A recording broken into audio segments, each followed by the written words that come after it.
Halo dulur Sampurasun, bagaimana kabarnya? Semoga kalian sehat selalu dan diberi rezeki yang melimpah. Balik lagi bersama saya Steve Dul Austin. Pada video kali ini saya akan merangkum film yang berjudul The Awakener tahun 2018.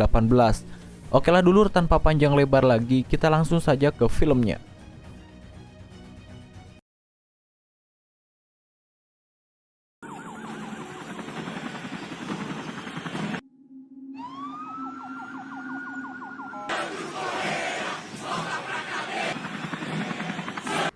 Film diawali dengan diperlihatkan sekumpulan demonstran yang sedang berunjuk rasa. Mereka semua berbaris bersama menuju balai kota, tempat di mana gubernur berada.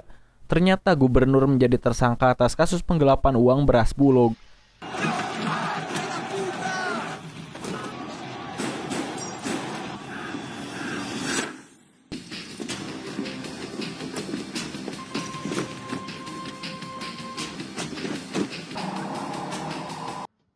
Beberapa hari sebelumnya, kita diperlihatkan pada rumah mewah milik si gubernur. Tidak lama kemudian, kumpulan politikus datang menggeledah kediaman gubernur. Di sana, sang gubernur tampak tidak takut dengan apa yang terjadi. Kemudian, gubernur pun dibawa ke markas polisi oleh pria yang bernama Miguel dan Edu. Gubernur dibawa untuk diinterogasi. Saat diinterogasi, Edu menunjukkan bukti berupa rekaman mengenai cara si gubernur menggelapkan dana perlengkapan rumah sakit.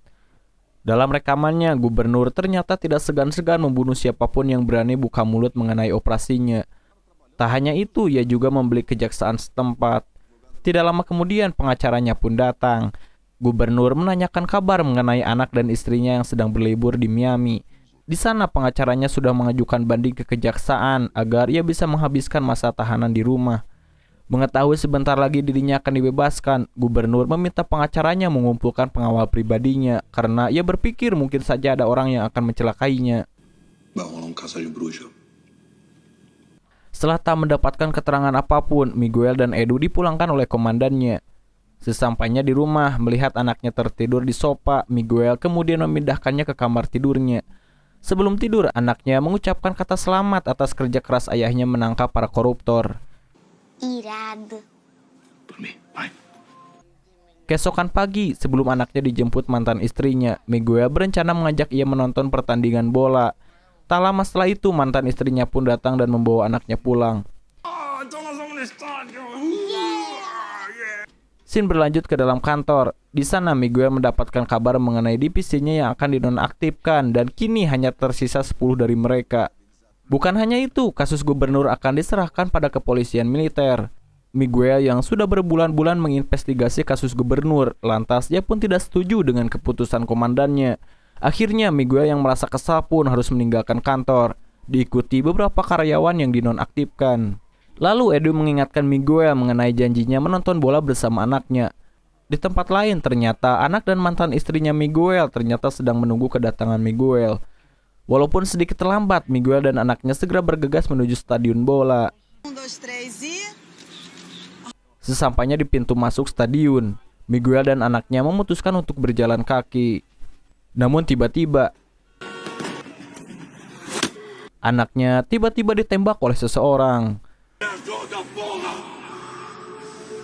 Setelah di rumah sakit, perawat di sana segera membawa anaknya ke UGD dan meminta Miguel untuk menunggu.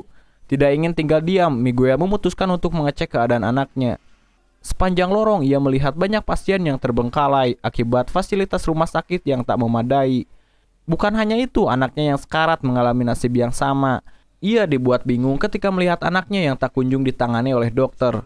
Si perawat hanya bisa berbuat semampunya. Akibat kehilangan banyak darah dan lama tak ditangani, anaknya pun harus meninggal dunia.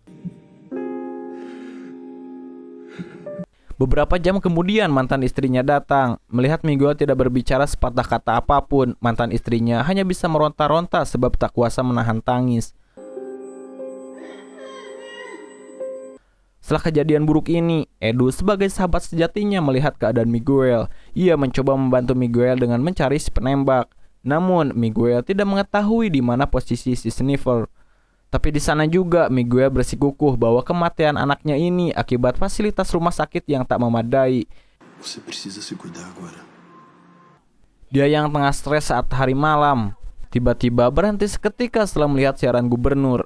Selama siaran, si gubernur mengumumkan pencalonan dirinya sebagai presiden, yang mana dalam kampanyenya ini ia berupaya meningkatkan anggaran kesehatan. Melihat kerumunan demonstran, Miguel memutuskan untuk bergabung. Namun saat di tengah demo, Miguel tiba-tiba menghampiri sekumpulan polisi.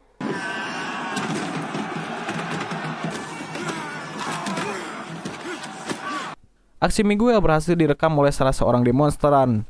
Keadaan demo yang kian memanas memaksa polisi menembakkan gas air mata.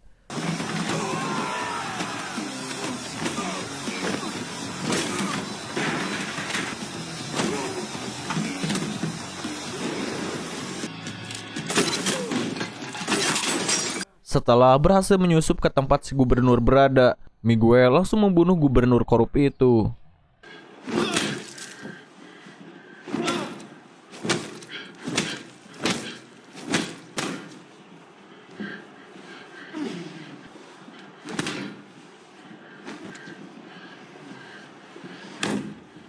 Scene kemudian berpindah ke suatu gedung mewah. Di sana kita diperlihatkan dengan sosok miliuner bernama Enter Gomez.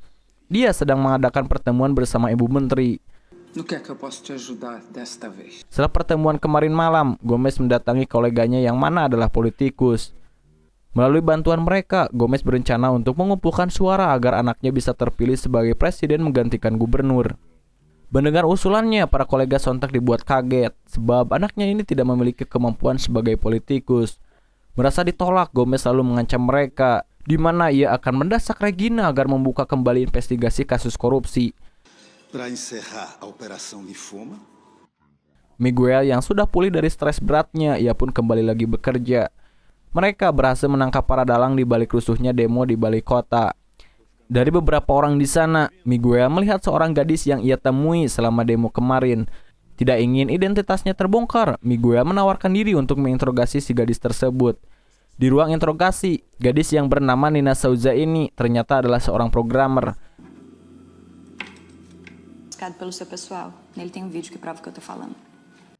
Mengetahui Nina memiliki rekaman dirinya, Miguel segera menyita HP-nya yang berada di ruang bukti. Pada malam hari, Miguel kembali mengunjungi Nina. Setelah melihat banyak dokumen-dokumen penting dari komputer si gubernur di HP-nya, melalui bantuan Nina, satu persatu dalang di balik kasus korupsi dana kesehatan mulai terkuak yang tak lain adalah koleganya Gomez.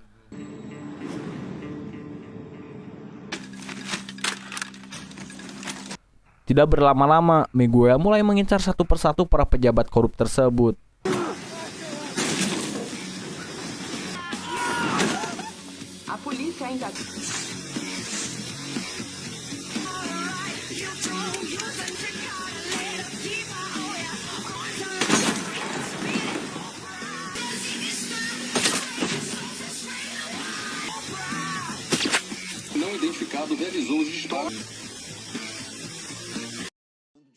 Keesokan harinya, berita tewasnya beberapa politikus saat malam sudah tersebar di media massa.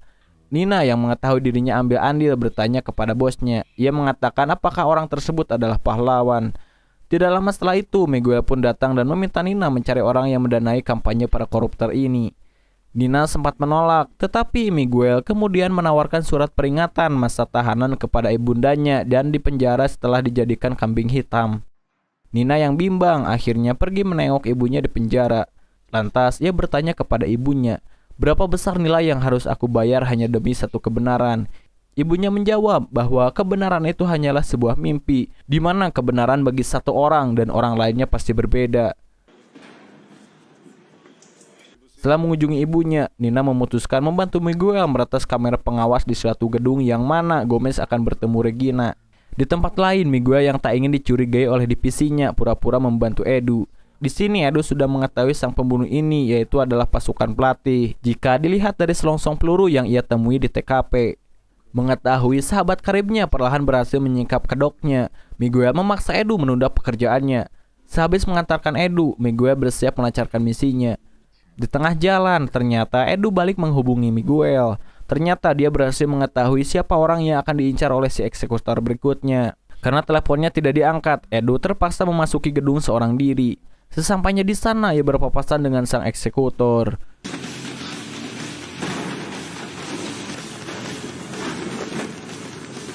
Miguel yang tidak mau melawan Edu terpaksa menerima tembakan darinya.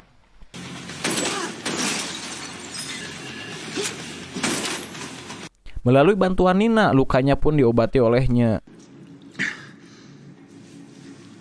Mengetahui bahwasannya si menteri melakukan pertemuan rahasia dengan Gomez, Miguel sekarang mengetahui siapa orang yang telah mendanai dan membeli kursi-kursi parlemen.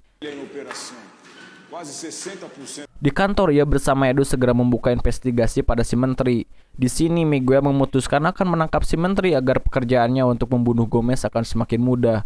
Tidak lama setelah itu, komandannya pun datang. Dia seketika menghentikan usulan Edu dan Miguel dalam menginvestigasi menteri. Dan bagongnya, ternyata komandannya sudah disogok oleh si pengacara yang bekerja pada Gomez. Pada saat malam hari, Miguel berencana mengeksekusi Gomez. Di rumah Gomez, ternyata mereka sedang berkumpul dengan para pejabat yang memiliki pengaruh besar di masyarakat. Ketika mendengar rencana Gomez yang sudah matang, anaknya seketika pergi meninggalkan meja makan. Ditemani sang ibunya, anaknya ini menceritakan bahwasanya ia tidak siap untuk menjadi presiden.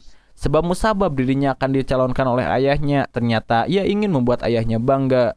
Gomez dibuat harus setelah mendengar perkataan anaknya ini. Namun tiba-tiba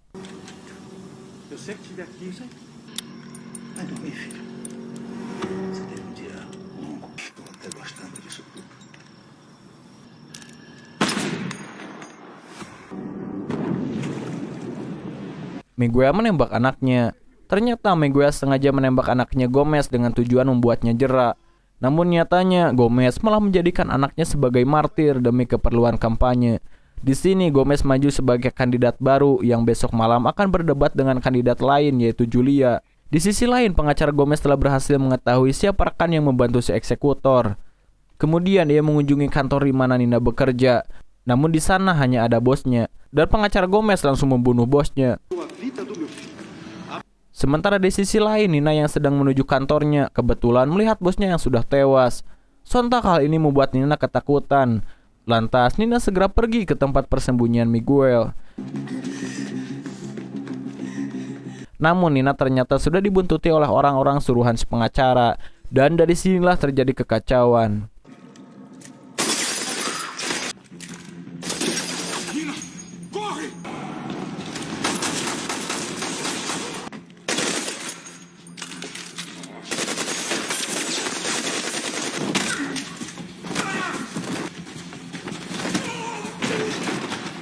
Si pengacara berhasil menjandera Nina, kemudian memberikan persyaratan kepada Miguel jika ia ingin Nina selamat. Miguel harus membunuh capres lain yaitu Julia. Tidak ada pilihan lain, akhirnya Miguel mengiyakan keinginannya. Setelah kejadian ini, polisi mengunjungi tempat TKP. Di sana Edu menemukan iPod milik Miguel dan akhirnya identitas asli eksekutor terbongkar. Di debat capres inilah Miguel akan membunuh Julia. Miguel dengan terpaksa harus mengeksekusi Julia yang mana anti korupsi. Sebelum sempat menembak Julia, Edu berhasil menghentikan Miguel. Dan di sini mereka berdua pun harus bertarung.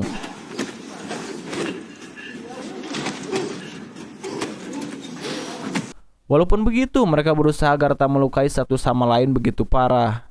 Kemudian Edu menyampaikan agar Miguel menghentikan perbuatannya. Bagi Edu, Miguel saat ini tidak jauh berbeda dengan para koruptor, di mana mereka sama-sama berbuat sesukanya. Namun, Miguel sama sekali tak menghiraukan perkataan Edu. Lantas ia kembali menjalankan misinya. Siaran televisi seketika mati. Lalu si pengacara mencoba menghubungi rekannya yang ada di sana.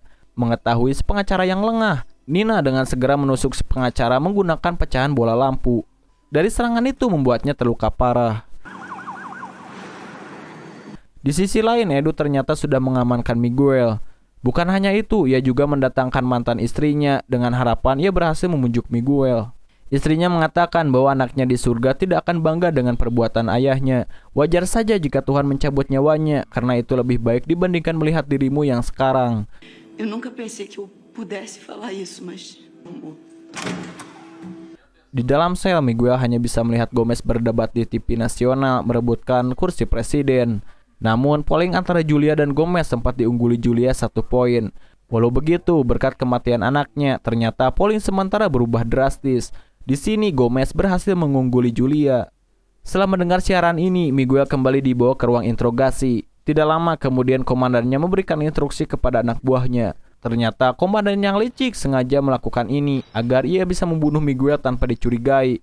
Dengan menembak salah satu anak buahnya, si komandan dapat dengan mudah membuat berita hoak mengenai Miguel yang melawan dan terpaksa harus ditembak di tempat. Namun faktanya Miguel berhasil mengembalikan keadaan hingga orang itu tewas.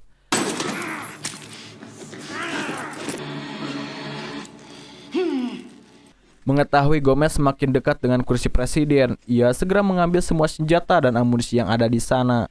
Tanpa berlama-lama, ia pun segera pergi ke gedung DPR, di mana Gomez dan rekan-rekan partainya sedang menikmati kemenangan dari polling sementara.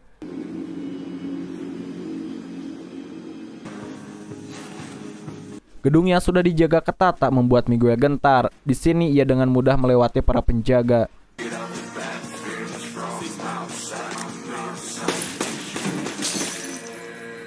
Dan setelah sampai, Miguel langsung menghabisi para tikus tersebut. Setelah sekian lama, Miguel akhirnya bertatap muka dengan Gomez. Gomez mengatakan bahwa korupsi tidak akan mungkin hilang karena itu sifat alamiah manusia yang serakah. Karena sudah muak, akhirnya Miguel menembak Gomez.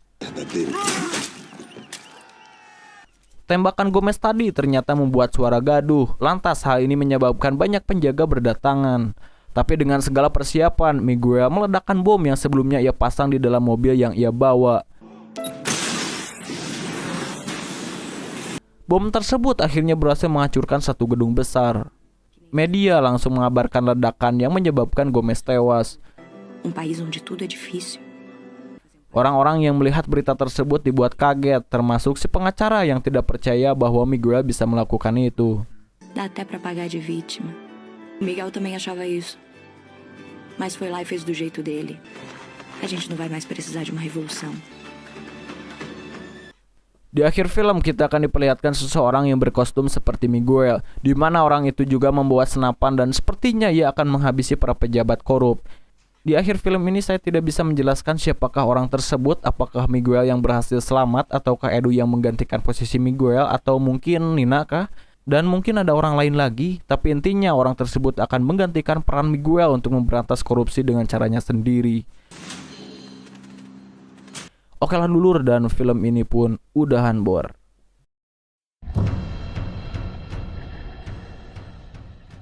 Nah itulah dulur seluruh alur cerita film The Awakener tahun 2018.